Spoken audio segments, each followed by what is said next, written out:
All right. I guess we'll just kick things off here. Thanks everyone for coming today. I'm Teddy Downey. I'm CEO and executive editor at the Capital Forum, and we're really excited to have Luke Heron here today. He wrote, I think, kind of like a landmark academic study called The Law and Political Economy of a Student Debt Jubilee, and he released a paper this morning called An Administrative Path to Student Debt Cancellation as a follow-up. And he's a PhD candidate in law at Yale Law School. He previously served as legal director of the Debt Collective, where he helped design the legal and organizing strategy that pressured the Department of Education to begin to cancel the debts of defrauded for-profit college students. He's worked at the Furman Center on Real Estate and Urban Policy, the CFPB, and the Center for Human Rights and Global Justice. He clerked for the Honorable Rosemary Pooler on the Second Circuit Court of Appeals, and his JD's from New York University School of Law. And, just to kind of frame this, I mean, we're Capital Forum, we do a lot of covering education policy and the politics and I say this political economy of student loans for a long time, and this seems like a pretty it's a major political issue in the next election. And I would just point everyone. I mean, I sent it. I mean, we kind of sent it back and forth over the weekend. This article in the Washington Post, eyeing populist challenge from the left, Trump seeks plan to tackle student debt. And basically, just the article is Trump is nervous politically that Warren and Sanders have these popular student debt cancellation policies, and he's not doing anything about it and may suffer politically from that. And but he has this awkward situation where he can't do anything because his billionaire Department of Education person doesn't want to cancel any student debt and doesn't want to come up with a plan, and he doesn't want to fire her because she is a billionaire and has political influence in Michigan. So it's just this bizarre, it's like a Veep episode, I kind of think. But it does kind of get to there's a huge political moment here for this idea.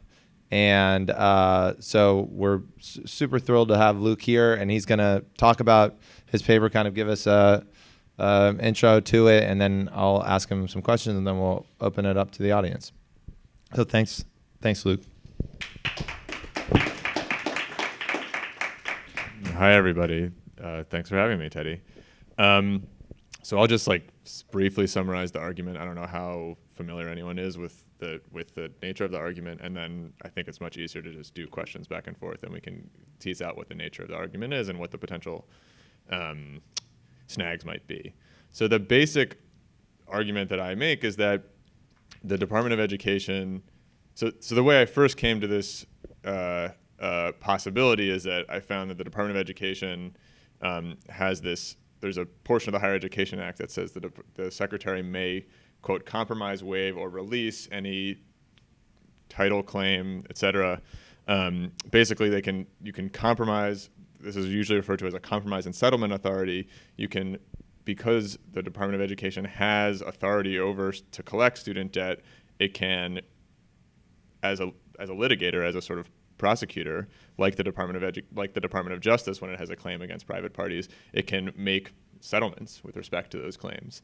And I first came about that authority thinking about how this could apply to for-profit college students, and in fact, others, including a couple of folks at the National Consumer Law Center, had done some thinking on that. But then it occurred to me that there's nothing cabining the application of this statute, and if the Secretary of Education decided, if the political wind shifted such that it made sense for the Secretary of Education to use this authority to stop collecting on all or some broad swath, depending on what set of decisions, some set of criteria for determining whose debt should be canceled, the Secretary of Education could just do it. So that's the very simple version of the argument. The slightly more complicated set of steps, and then I'll get into a couple complications and how this would have to be carried out. Is that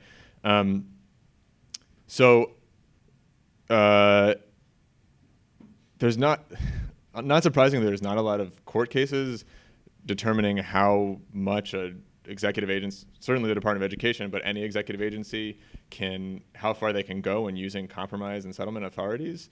But there's what I think is the relevant governing law comes from this case in 1985 called Heckler versus Cheney, in which the Supreme Court said that basically administrative agencies have prosecutorial discretion of the same nature as any other agent of the federal government who has the power to enforce federal claims, namely the Department of Justice, the Attorney General, is the sort of most obvious example of this. But any director of an administrative agency that's an agent of the federal government has discretion over claims, and that discretion is absolute discretion. So similar to how a prosecutor can decline to prosecute a crime, can decline to prosecute a civil proceeding against any private party without the court. The court can, in some given circumstances, there might be reasons that a court can review a settlement for some reason or another, a consent order, but decisions not to prosecute are not reviewable by courts, except in the sort of case that there might be some sort of constitutional violation. That is to say that there's like a systematic policy of a prosecutor to not prosecute, racially motivated crimes or something like that. Although it's a very hard case to win. So in any case, that set of precedents with respect to prosecutors basically applies to administrative agencies, and so the power. So in fact, under that line of precedents, you wouldn't even need this explicit authority to compromise, waive, and release. As long as you have the authority to enforce a statute, you have discretion over how you want to enforce that statute. So that's like a slightly more complicated version of the argument. And the nature of the legal claim there is that it's not that a court can say like, well, this is a wise decision or a not wise decision, or that it was a legitimate set of reasons that the Department of Education or a prosecutor had for not enforcing a claim. It's that the court has no authority to review any of the details unless there's some sort of claim of discrimination, some sort of claim of unconstitutionality. So that's the basic legal argument. And then there's this question of, well, okay, so how would that actually have to be implemented? And without getting sort of too into the statutory details, there's 3 types of federal student loans as relevant for these purposes. There's what are called direct loans. There's FELP loans, or the Federal Family Education Loan Program loans. And then there's Perkins loans. The great majority of federal student loans now are direct loans. All new student loans are, but the great majority of outstanding student loans, that is loans that are previously issued but are now being collected on, are direct student loans. I think it's something to the tune of 85%. I should go check that number, but that's what I remember. So with respect to direct loans, the Department of Education already has a direct claim against students, and they can just not enforce that claim. There's an additional wrinkle there, which is that actually this compromise, waive, and settlement authority is not written into the direct loan statute, but it says that similar terms apply. We can get into that if you guys want. With respect to the FELP loans and Perkins loans, though, the Department of Education does not directly issue those loans and does not collect those loans unless and until there's some problem, unless basically private lenders and guarantee agencies who guarantee the private lenders loans have trouble enforcing. But there's other ways for the department to get access to those loans, and so there would be some set of steps that the Department of Education would have to take in order to take possession of these loans that either private lenders or guarantee agencies have possession over. So the department couldn't just say, private lender, you have to not collect on those loans. There would have to be some set of intermediate steps, as far as I can tell. And then similarly for Perkins loans are directly issued by schools themselves. And so either the department would have to take possession of those loans, or the department could facilitate schools stopping to collect those loans.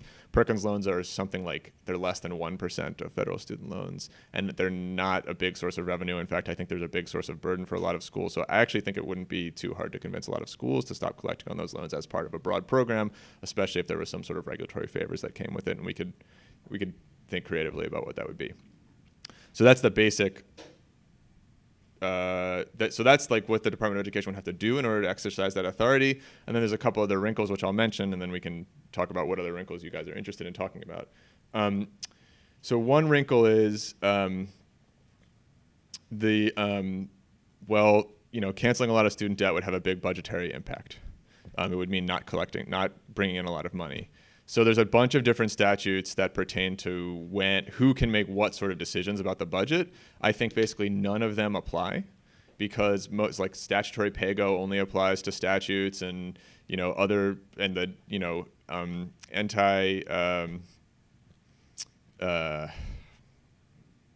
forget the name of the statute, but anyway, there's a statute that says that the president has to spend money that's allocated, and then can only spend the money that's been allocated, and that I think that doesn't apply for a number of reasons we can talk about. But the one thing that does apply at the budgetary level is what's called administrative pay-go, and I don't know what the different levels of expertise are here, but administrative pay-go is something that was implemented by the Bush administration. It's a totally discretionary thing that the president can decide to implement or not implement. So that should just be, I think it should just be eliminated. But to the extent that it still applies, the Office of Management and Budget would have to be consulted to determine that the amount of debt doesn't count against the baseline in some relevant way. And then finally, the thing that always comes up when you talk about canceling debt is the tax implications, because as lawyers who have been in this space will know, so there's something called the cancellation of indebtedness income doctrine, which says that if your debt is canceled, that can, in many circumstances, count as income, right? Because the equivalent is now that you don't have to pay that money back, the original money that you got is now a transfer to you, and so that now counts as income. And there are a number of exceptions to the cancellation of indebtedness rule, some of which the degree to which they would apply would depend on the scope of debt cancellation. But the other thing that can be done is that the IRS can just say, oh, there's an arguable thing here. We're just going to say that you don't have to. We're not going to tax this, and we're not going to require people to submit 1099s. And in fact, that's exactly what the IRS did in the case of for-profit college students who are starting to have their debts canceled under the Obama administration. Basically, so my understanding of the inside game of it, and I think this is actually now public information, is that IRS was going to say, no, we're going to require debtors to submit 1099s, and we're going to determine, like, on a case-by-case basis whether they have to pay taxes on debt that has been canceled, right? So in other words, student loans would then turn into debt to the government in another form through tax, and there wouldn't be an installment plan, and there would be you could get a tax lien against you, right? So that'd be very bad. But basically, I think basically Elizabeth Warren convinced Obama not to do that in some sort of dramatic Air Force One confrontation, as I'm told. And the reasoning that the IRS put out there was like, well, there's some reasons that this may or may not be cancellation of indebtedness income, and they didn't really have a reasoning for it. They were just like, well, okay, we're not going to go ahead on this, so go ahead and cancel the debt. So I think something similar could apply in this case.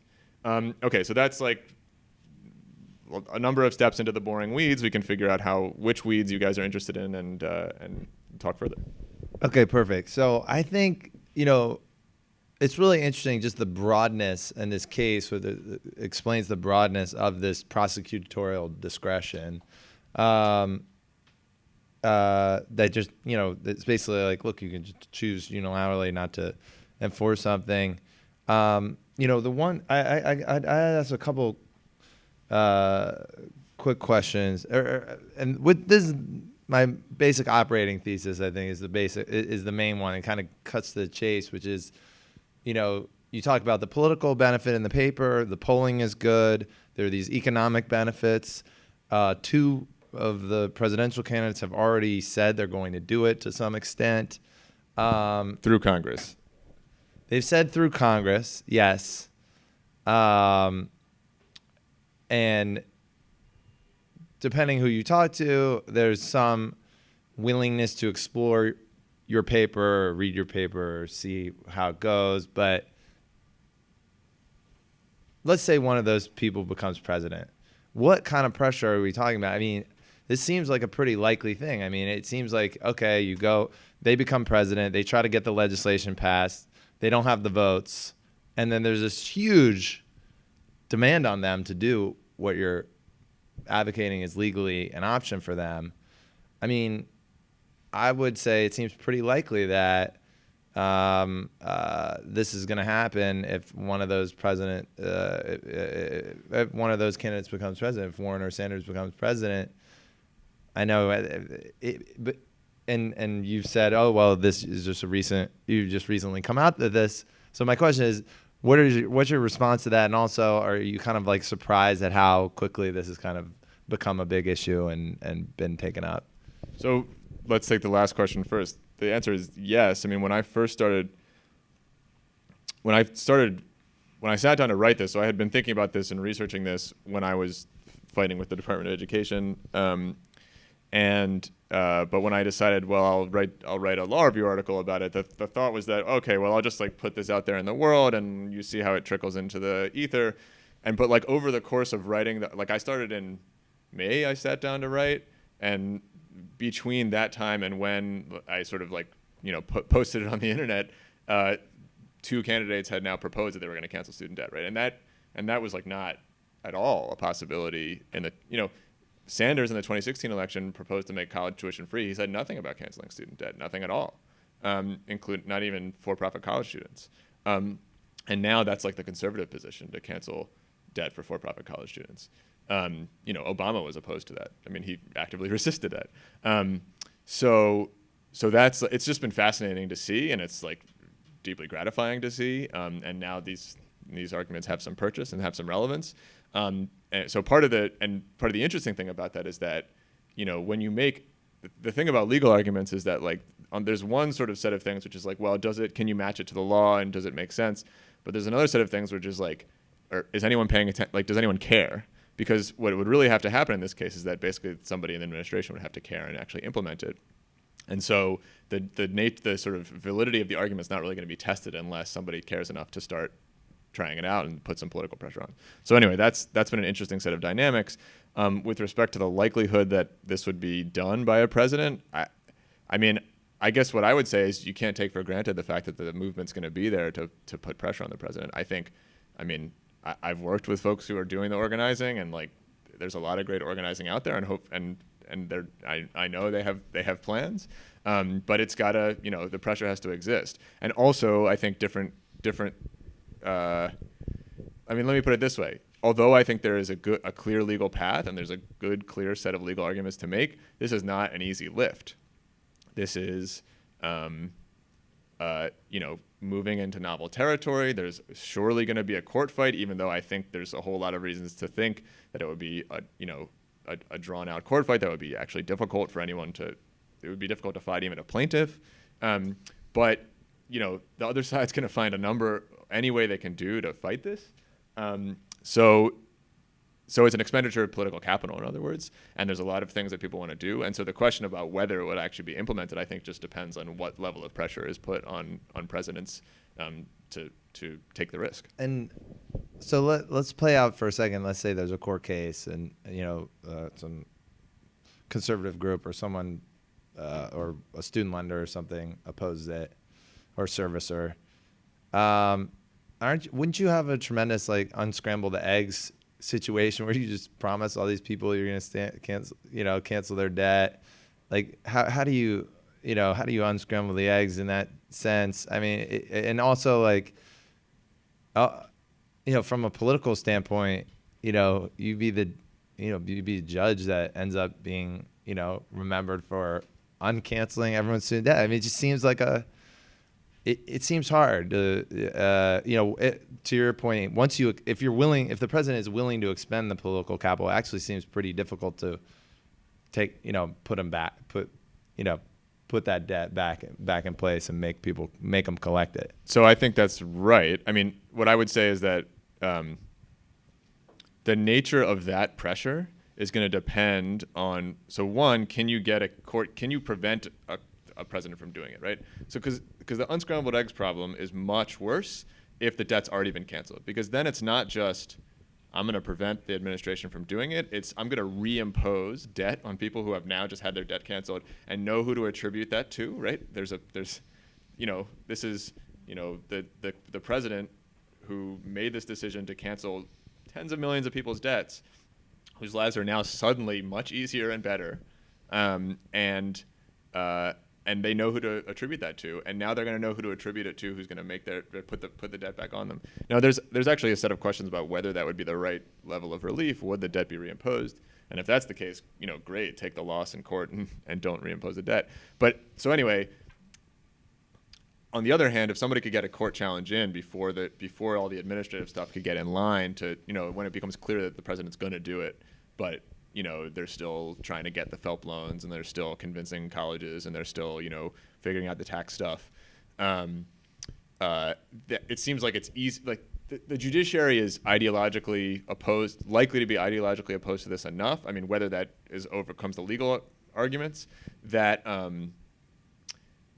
least some judges are willing to take a risk. Yeah. Yeah. Well, I think it's First question here. Randy Wellington Park Capital.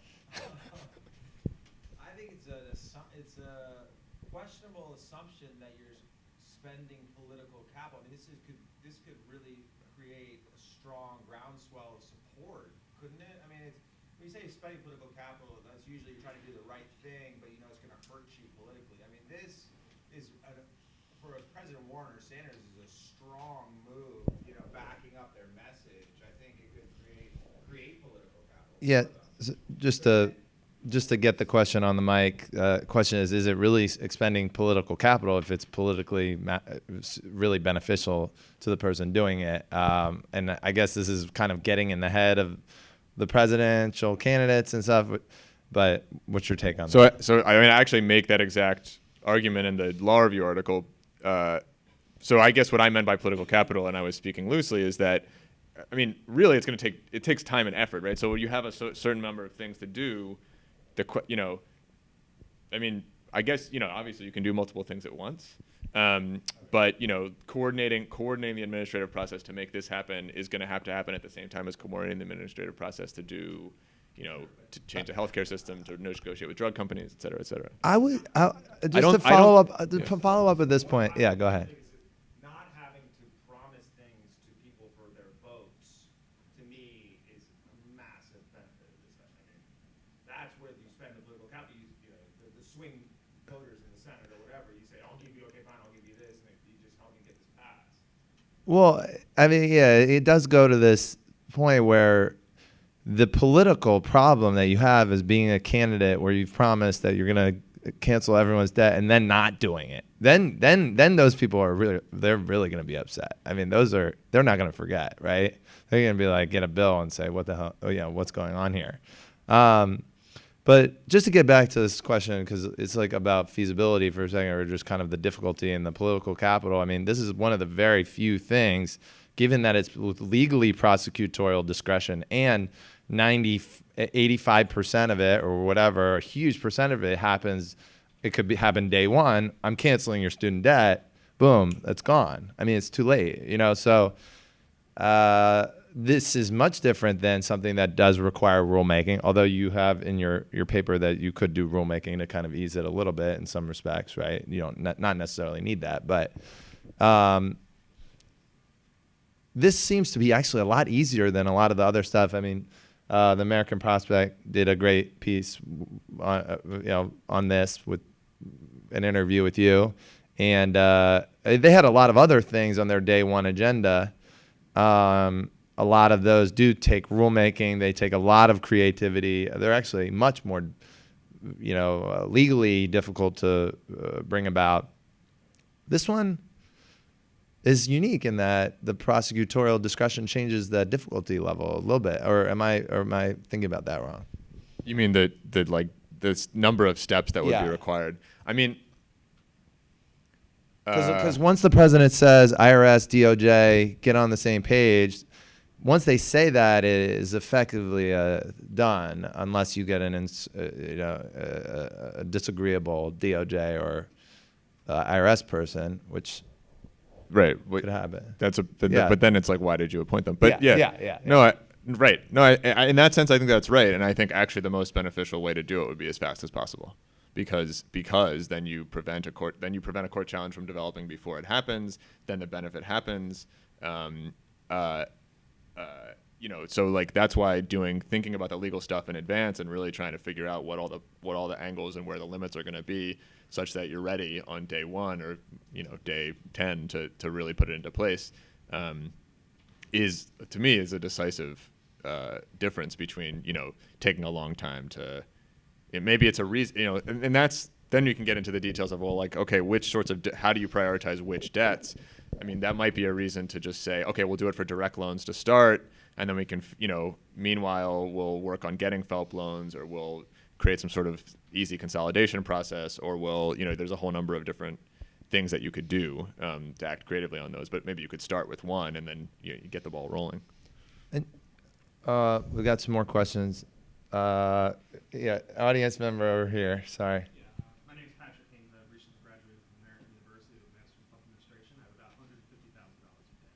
And one of the big questions I have is that we talk about it, and there's a lot of problems that people have with feasibility. Like we relieve everybody's debt, but that's not going to solve the problem. I mean, and one of the things is we have a lot of jobs that are not filled that are high-skilled technical jobs that don't need a college degree.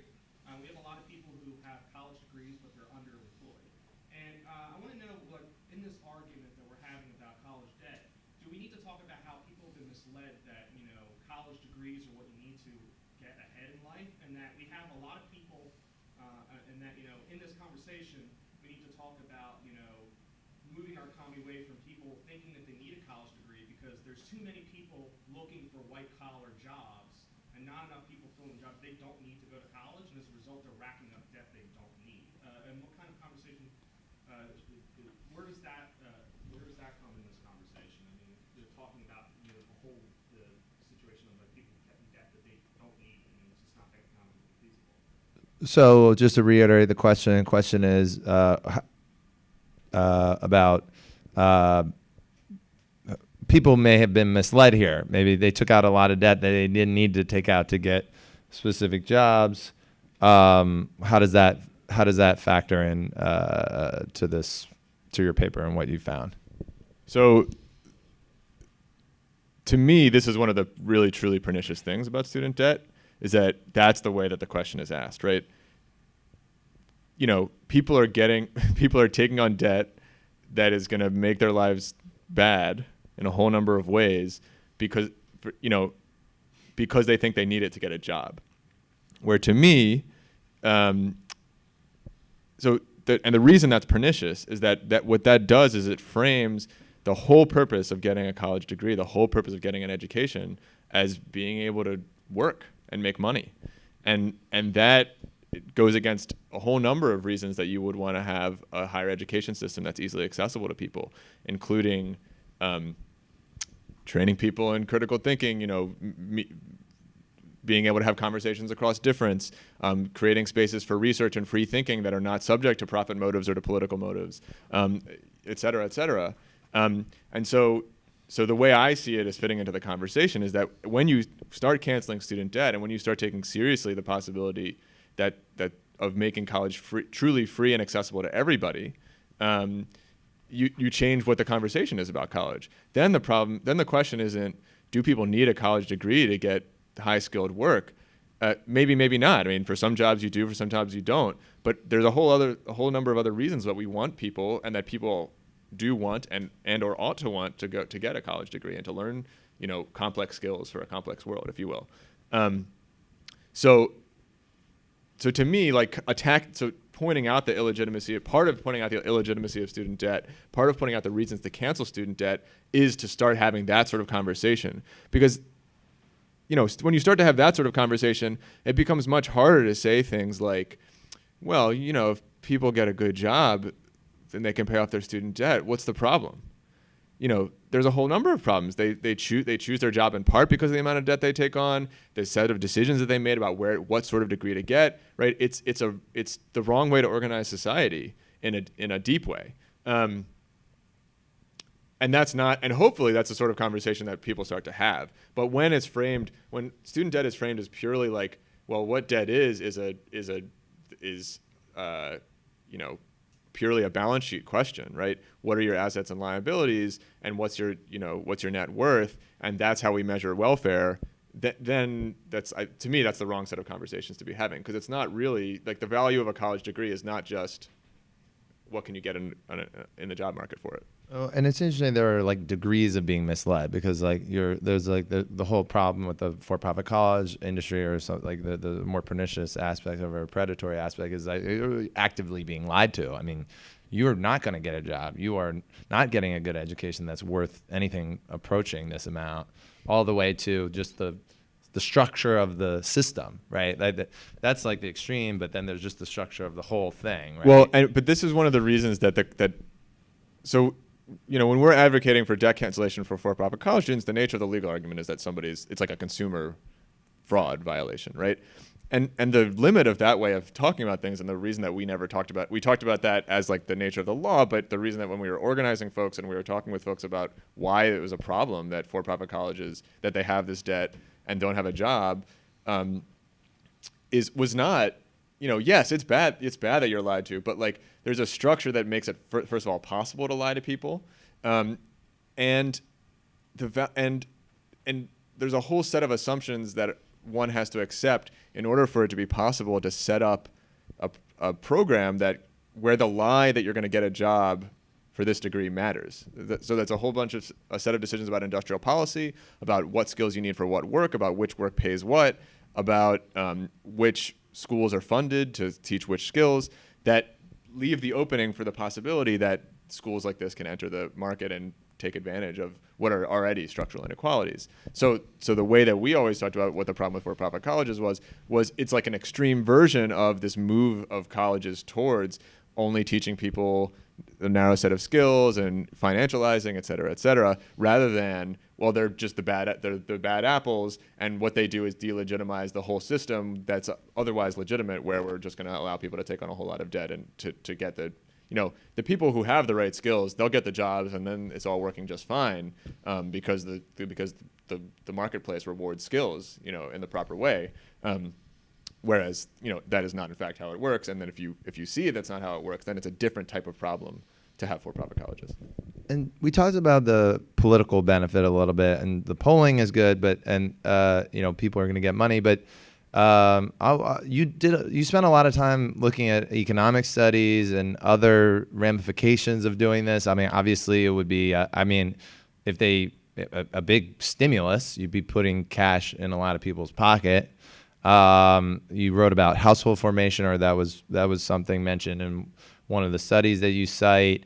What are the economic benefits that we would see? And also, there's been a history of generous education programs in this country. I mean, the GI Bill, for one.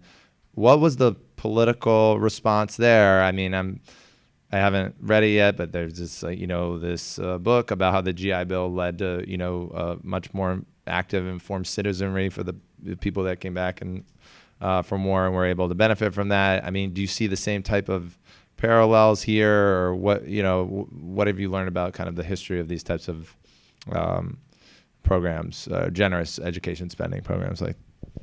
Okay, so with respect to student debt in particular, so there's this. A couple of macroeconomists, or more than a few macroeconomists, put together this, macroeconomic effects of canceling student debt, and they assume that you're going to cancel all of student debt. And I unfortunately don't have the numbers memorized and can't rattle them off, but basically you get, the stimulus effect, I think, is like there's a 2 times on the model they use, which is like a relatively standard macro model. You get a the multiplier is, I think, 1.9, the Keynesian fiscal multiplier, the effect on employment. So in addition, right, so let's put this in more concrete terms. In addition to the fact that people now have, as it were, money in their pocket, which really means is non-debts, so they can pay down other debts, right, and they can remove those obligations from their lives. They can make spending decisions in a different way without having to have the budget is like in any given month, you don't have whatever it is, the $1,000 liability that goes to Sally Mae or Navient now. Okay, so where does that money, where does that money go? You can make that. So that's not, you don't have money in your pocket in that way, but in effect you do. And that changes the way people, as you say, people decide. So I can't count on my hands the number of people I've talked to who haven't settled down because they have debt, because they don't want to burden other people with that. They don't have kids. They don't, right? So there's a whole number of set of questions about people being able to make decisions about their own lives that's not now being affected by student debt. So those are like direct, and you can trace that, right? People's families help them finance higher education, and now that student debt is canceled, maybe they can pay back their family members, and that helps their family. And also, maybe they had co-signers, and now the co-signers don't have to be worried, and maybe because they had student debt, they're living with their parents, and now they can, so there's a whole lot, you can sort of trace that out within a family and within friend networks and within neighborhoods. But in addition to that, the macroeconomic stimulus effect is that as the channel of now that people have more purchasing power, when they go out and spend that money, that encourages more investment in business, which then increases employment, which then might raise the bargaining power of workers, which then have a knock-on effect on making life better for a whole lot of people, whether or not they had student debt, whether or not there's a direct effect, in terms of somebody has money and now their life is better around them, right? Now as channeled through the macroeconomy, as it were, people are employed, there's more work to do, and maybe now we can start, you might say there's fiscal space to determine where we should invest that money, who should be employed to do what. We can ask different sets of questions. With respect to the history of student lending and the generosity of the programs, I'll sort of answer the question sideways, and you can see if this is satisfactory. One of the interesting things about the history, so when did opposition to free public higher education begin? Well, so there was always some hesitation in Congress about whether the federal government should be responsible for funding higher education, either directly or by funding colleges. For at least until the 1960s, the main idea was that you would have the federal government finance colleges. So in fact, I talk about this in the paper a bit. There's this fascinating, Truman put together this commission on what higher education should look like. And there's a multi-volume report that they put together where this vision, in a very detailed way, they were like, here are all the benefits of making higher education free and universally accessible, and here's how he would do it, and here's the gaps that you would have to fill. And in fact, it was progressive in a whole number of ways. They talked about doing affirmative action. This is in the 40s, right? They talked about doing affirmative action. They talked about ending gender discrimination. So there's a whole very interesting vision that was available and possible and taken seriously by the President of the United States in the 1940s. That was compromised over basically by people who had, their fiscal worries, and there was this whole thing about Catholics who didn't want the federal government to subsidize to make higher education, because then you don't have parochial schools, and so then you don't have this same space to reproduce the religious hierarchy. I'm sorry, do I sound too negative about that? And then, but there's also the dynamics of racial discrimination. So there was some that was well, we shouldn't subsidize schools that we know will discriminate. And then there was the other side, which is well, if we have the federal government financing that, they're going to create standards to make it such that we can't discriminate. If you're a Southern, Democrat, then you don't want that to happen. You want to maintain white supremacy. So those are a set of the debates that sort of led to the compromise of student debt. But the other set of things that was happening, that sort of actively we shouldn't have public higher education, was originally Ronald Reagan's campaign for governor of California in the 1960s. What did he run against? Why did he run against free public higher education? It was precisely because, as you say, people are more critical thinkers when they go to college. And there was so much campus unrest. And there was, right, and it was just it was the idea that now you have these people who are ungrateful to our society and who are criticizing, our free enterprise system, and they're dirty and they don't follow our norm. There's a whole set of other things. And also, this is a time when you're starting to get more, only the beginnings of a more diverse, and later in the 60s, it becomes much more diverse group of people who are now admitted into institutions of higher education.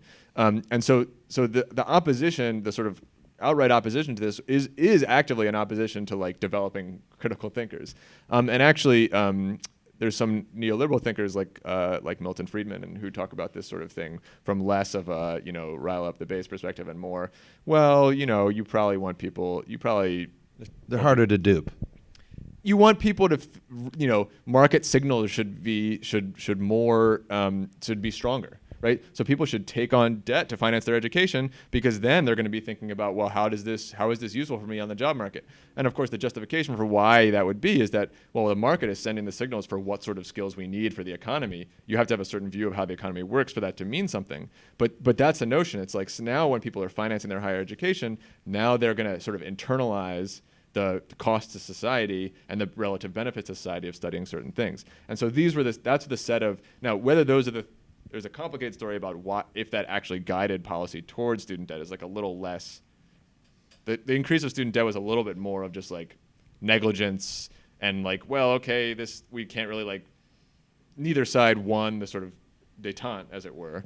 But as student debt became more entrenched in society, these ways of thinking about about the role of higher education in life and conservatism in general became more prominent. So in the 90s, when student debt really, really starts to take off, this notion of the natural, like student debt as sort of natural part of life suddenly becomes part of the conversation. Just people start talking about colleges and investment, in part because they have student, it sort of acts exactly as Friedman predicts. That kind of gets me to the question of, is this a unique political moment for this, in that most people who engage in politics, I mean, they're disillusioned because like nothing good comes of it, right? They experience a Democrat, a Republican, their healthcare costs go up, their jobs are worse, their pay is stagnant, their debt is increased. I mean, you don't see very many things that are good happening to you as a result of a political process, and this would be ostensibly one that would be, I mean, pretty tangible for a lot of people. Does that make it any more or less, important from a political standpoint? I mean, I just think obviously yes. I mean, so it's sort of weird to see to be argued against in Jacobin, but there's this article in Jacobin that responds sort of directly to these set of arguments that I'm making, and they say, so the nature of the argument is, well, okay, if you're looking for ways to use presidential power to basically do what Congress ought to be doing, right? There's more democratic legitimacy. I mean, we can question those assumptions, but then you're not doing the real hard work of power building, right? What you're doing is you're doing what basically the sort of new Democrats and neoliberal Democrats, however you want to refer to them, have been doing for a long time, which is like, look, we got this whole set of experts. We got these lawyers that know how to navigate the process. We'll get basically everything that you want without having to think about, winning seats in Texas. And I think this is for the reason that you just articulated, that's a false dichotomy. So I think that's right. We shouldn't be just looking for ways to, solve the immigration impasse, for instance, just by doing DACA and DAPA, although I think those were the right things to do, and there should have been there's much more that Obama could do. But if you think about the use of presidential power and the benefits that could be won through the use of presidential power, particularly in this case, but you can also do it more broadly, as a way to build, to show tangible gains to, in this case, a particular party in power or a particular ideological formation. And so first of all, you make people's lives better, you can point to something that you've done, and you can point to what you can then mobilize people around, hey, first of all, if you lose in court, now you say, well, I tried to do this, like we need to get people, you can mobilize people, and there are people organizing around student debt who will do that organizing. But as you start to move to use presidential power in creative ways, you are interacting with people, not just in providing them benefits, but also in providing them reasons to buy into a political system, and particularly your approach to a political system that can win longer term victories. And I want to open it back up to the audience. We've got same two people. Let's go back to Randy. Have you looked into the reasons behind the crazy growth rates in tuition, and what does that have to do with student debt at all? Are they related to your studies? So the question is, have I looked into the reason that tuition has grown so much, and does it have to do with the existence of student debt? So I have looked into it. Whether I would portray myself as somebody who can navigate through the studies and say something definitive, I would be a little bit more tenuous about that. My understanding about the nature of the literature is that the fact of student debt does seem to have something to do with it. There's like this main underlying dynamic called the Baumol's cost disease, with the thesis of which is that, you know, as an economy becomes more efficient, not in the neoclassical economic sense, but in the sense of that costs of inputs are reduced through technological innovation and changes in production processes and suppression of worker wages and a whole number of ways, the relative cost of things like education or things like orchestras becomes higher, or because there's not more efficient orchestras, right? You still need the same number of people and they still play for the same number of time, right? And similarly for education, I mean, this is one of the reasons, you know, the solution for this is massive online education where you only have a few people teaching and you can lower the costs, and all you have to pay for is, you know, the environmental cost of the you know, the electronic infrastructure and whatever. But anyway, that's a real reason, I think, for the growth, and that's just sort of like the cost, so that doesn't answer the question of whether that cost is borne by students or not, right? That just means like somebody who pays that cost, the relative cost is higher. So like the fact of state divestment in higher education, especially starting in the 90s, and it's not so much divestment as it's not so much reducing the absolute amount, but reducing the relative amount that goes to public higher education. In other words, that the expanding enrollment, the spending stays the same while expanding enrollment keeps growing. It's one reason, but so that would make more of that sort of secular change in cost then be passed on to individuals, whether they take on debt to finance that or otherwise. But the sort of question, the dynamic that you're asking about, I think, is whether the fact that people don't have to pay for their own education, this is sort of like a moral hazard type story. The fact that people don't immediately bear the cost of their own education, they might just be willing. And so that sort of argument would also apply to Pell Grants and vouchers and sort of things. My understanding is that evidence for that is mixed, and that it does seem that student debt has more of that effect than Pell Grants, interestingly. And so the story is not quite as straightforward as that. I don't think there's been enough like careful research on that. But I do think there is when you think about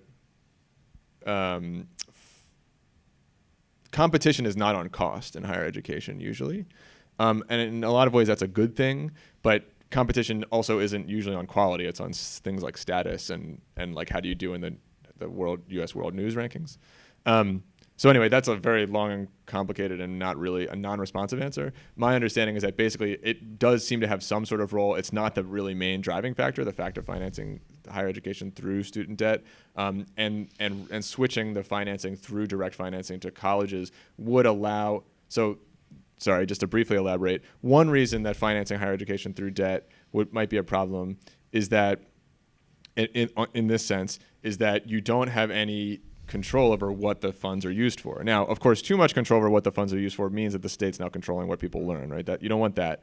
But you know, when education is not subsidized in the same way, one of the things that happens is other forms of financialization. So, namely, schools take on debt to build buildings, to build fancy dorms, to build student centers. So, like the clearest example of this is Cooper Union. Do folks know about the Cooper Union story?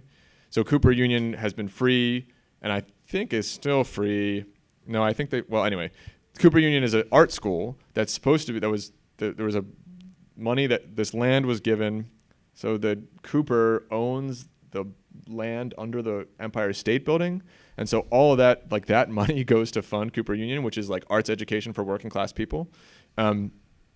And what Cooper Union did was they basically like took on a bunch of debt to finance a new student center that nobody wanted, but the new dean decided to do it, in part for vanity reasons, in part because somebody on the board of people can make money off of it.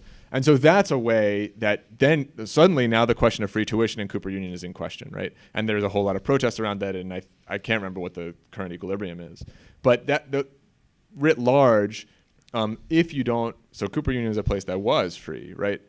And in part, that's like Cooper Union experienced the effects of what's going on elsewhere. But if you have a space where you have to figure out how to finance college, including through student debt, where you have to go to donors for money, where you have to find financing for buildings, because people are only going to finance things that are sort of capital expenditures in the sense that you can show returns, right? You're not going to really finance a professorship, right? You're not going to take out a loan to finance a new chair. Changes the way that administration works such that the cost that is passed on to then individual students is more. Right? So that's like a somewhat less direct story for why student debt might have that effect. There are also a lot of people. I mean, it's a lot of employees with healthcare benefits, and there's a bit of a mirroring of, all those healthcare costs go up for all those workers, and the cost of the whole thing goes up. I mean, that doesn't explain all of it, but that's, I think, part of the story, at least from some of the stuff that I've looked at. But just to stay on this for a second, which is like the whole system and the whole structure, and you're getting at the core of it, or you're getting at this one, side effect, which is that people end up with a lot of student debt. Now, let's say day one, new president, we're canceling it all, or I'm canceling $50,000 of everyone's debt.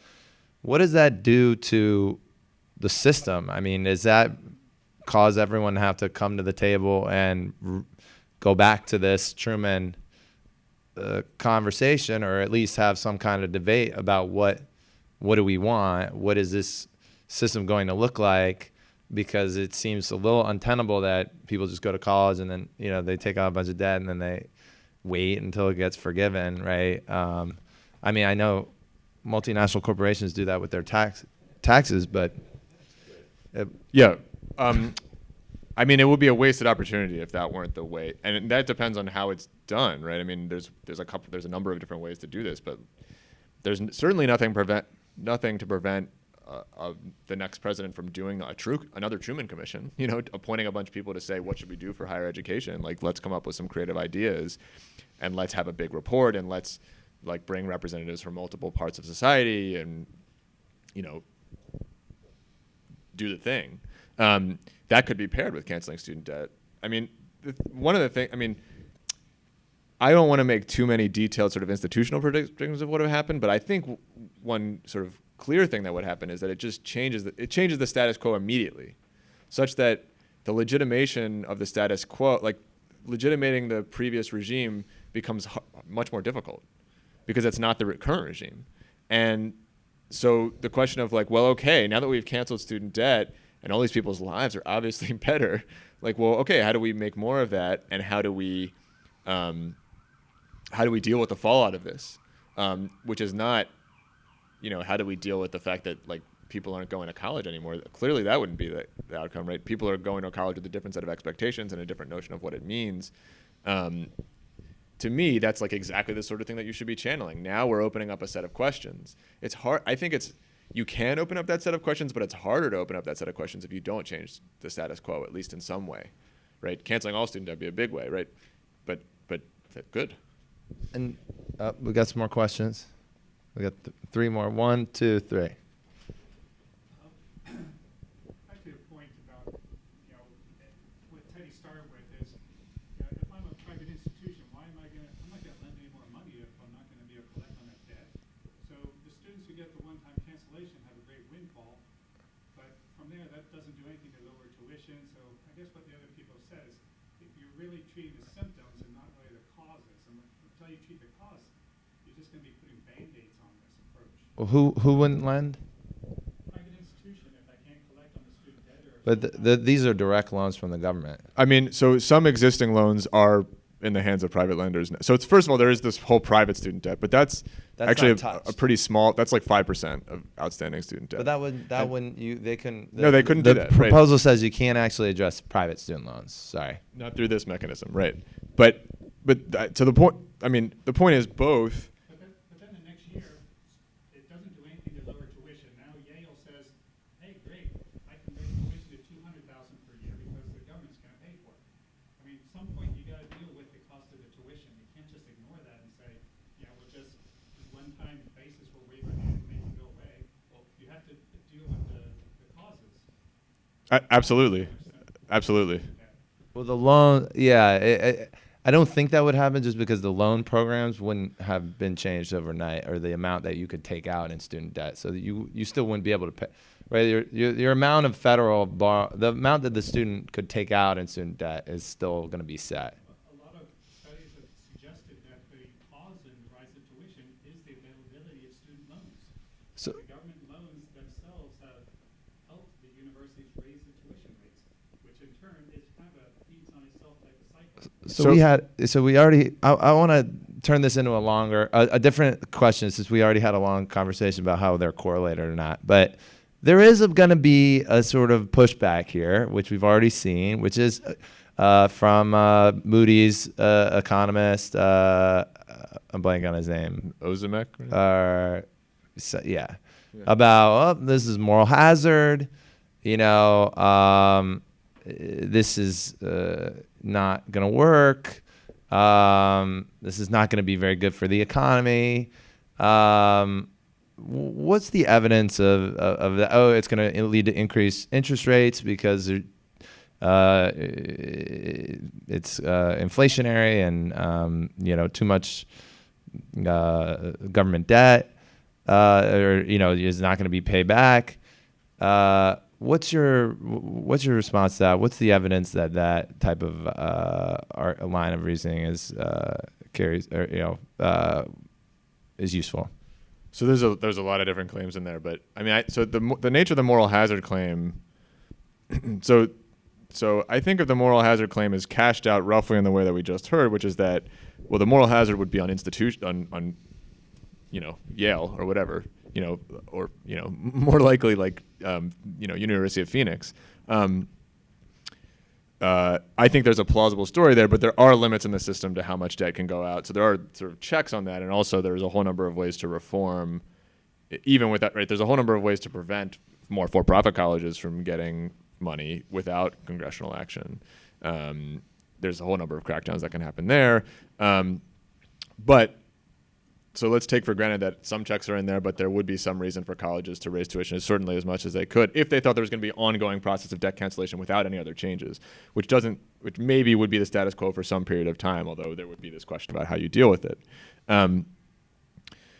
But the nature of the moral hazard claim is often directed at individuals, at students, and to me the question is, what's the moral hazard? That you get education, that you get more education? And that's a problem. I mean, the cash out, the problem there would have to be some story about, well, the current system is priced in the exact right way such that people who, only the people who would contribute more by getting an education and then working with that education do that, and everyone else has the right incentives to work because they would make more money that way, and the amount of money they make reflects the amount of productivity and other good things they do for society, such that if you change the balance of incentives and more people go to college, that's going to be that's actually a harm to all of us. There's no free lunch or whatever, and like that's just like a whole set of like highly implausible and in fact empirically I think very suspect assumptions about how higher education works and what the trade-offs are.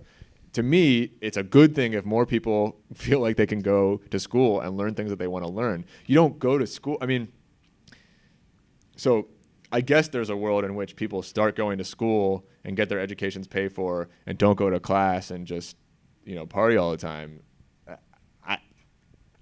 It just doesn't seem to be how things happen and how people make decisions about whether they want to go to school. There's a whole number of other reasons not to go to school. So it seems to me that that's a good thing, that more people would go to school, and that moral hazard's a weird sort of claim.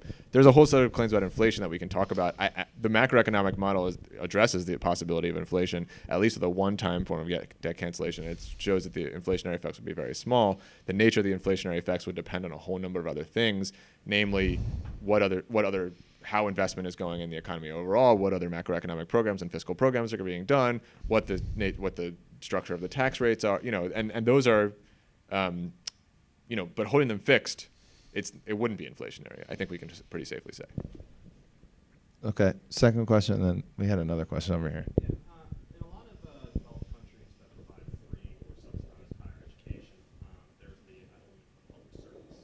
And I wanted to know what you think about the conversation of having, if you want your student loans to be reduced or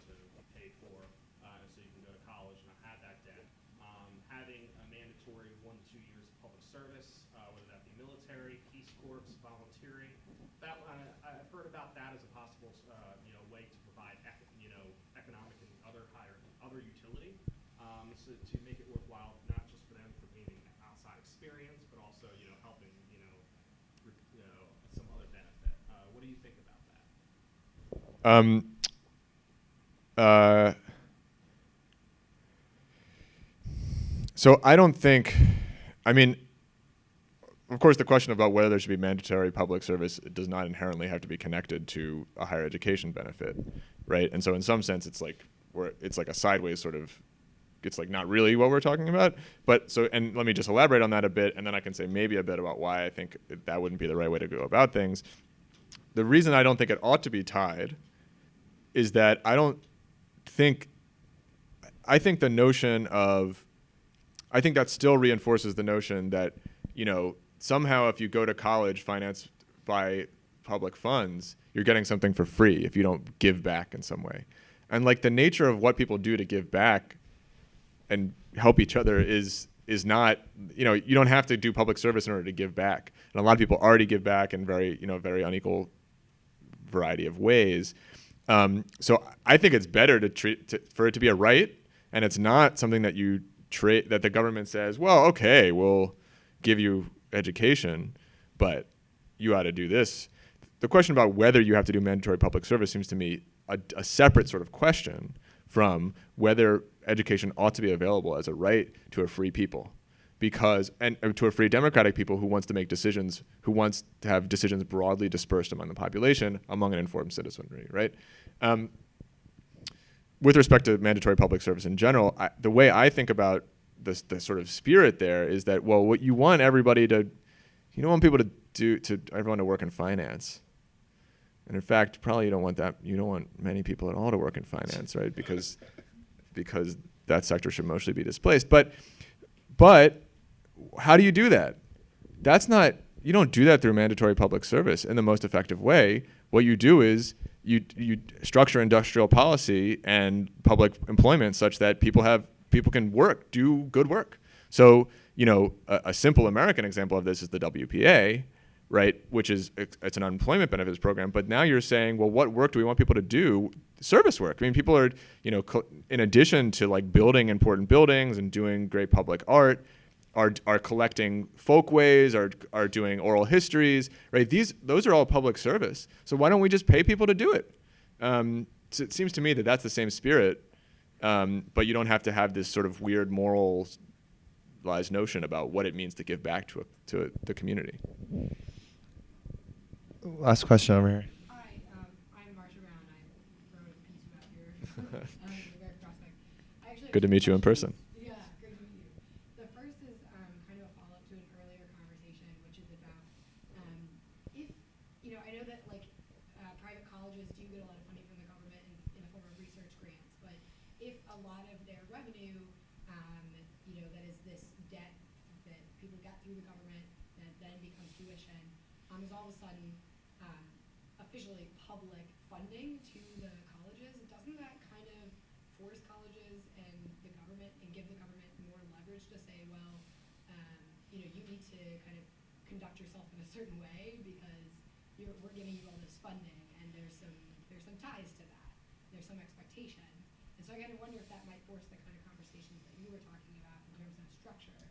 And my second question is about the prosecutorial discretion aspect, and how agency decisions are reviewable or not. And I'm kind of wondering what your thoughts generally might be on what kinds of decisions might be reviewable in the future if there's an administration that is not really favorable to canceling student debt and maybe implementing other anti-immigrant policies or whatever we want to make an example of. But yeah, So just to rephrase the two questions. First is, would this result in more direct funding from the government if you cancel the direct tie between the government giving money to the schools? And second question, I think I'm going to try to rephrase it.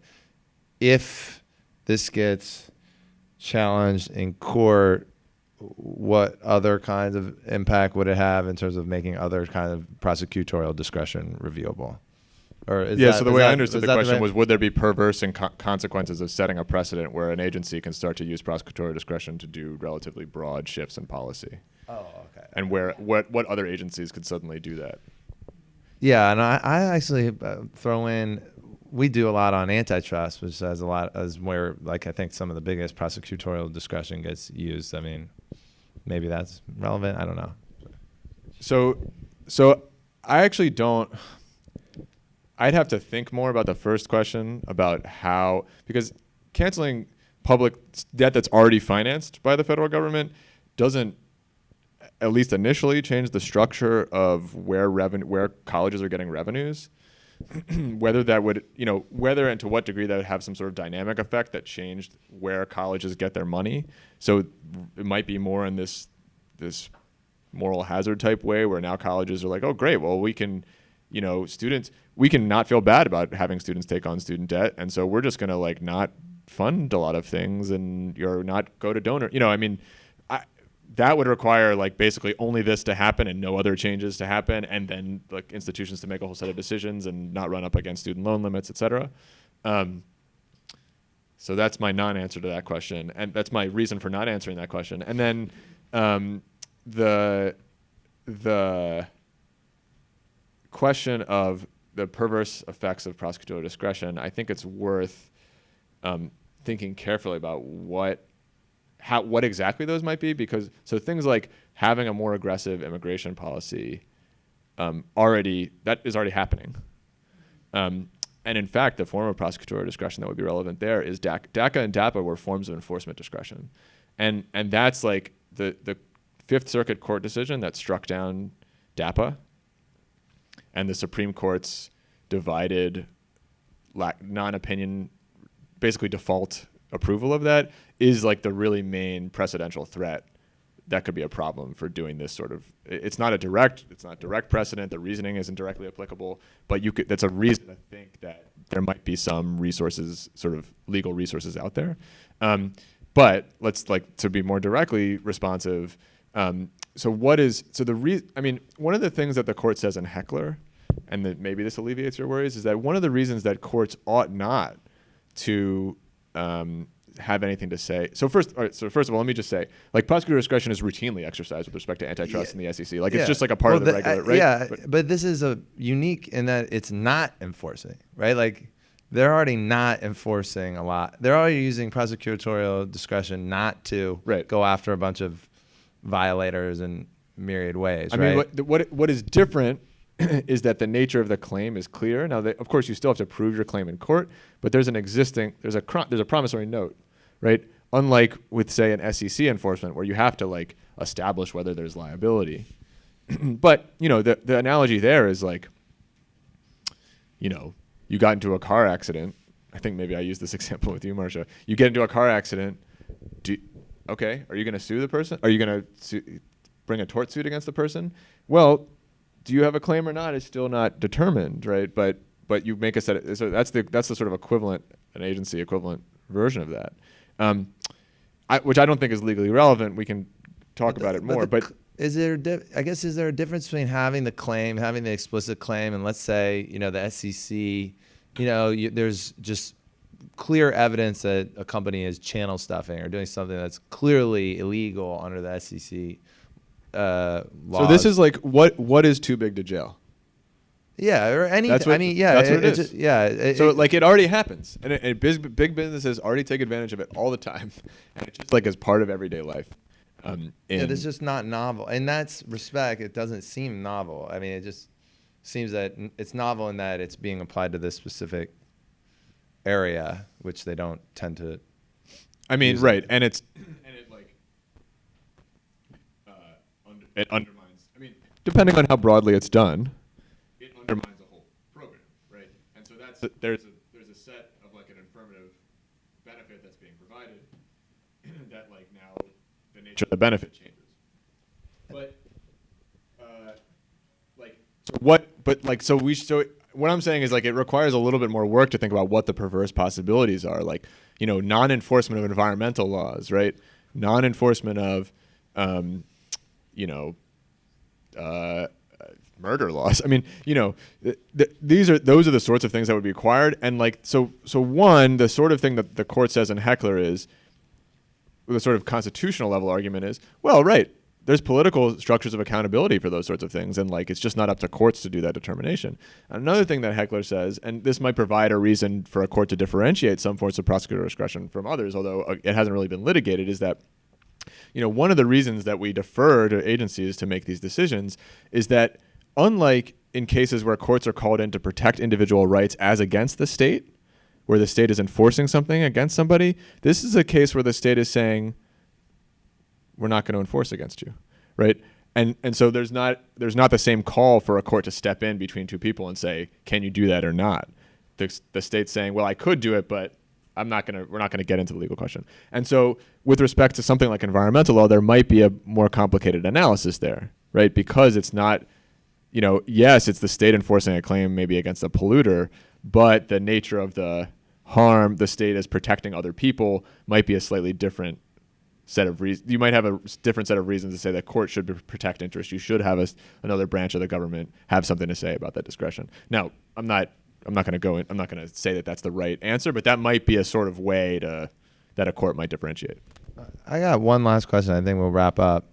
So getting back to the economics, right? This is actually really good for certain industries, like housing industry, anything related to the housing industry. I imagine more people to buy cars or lease cars. The construction industry.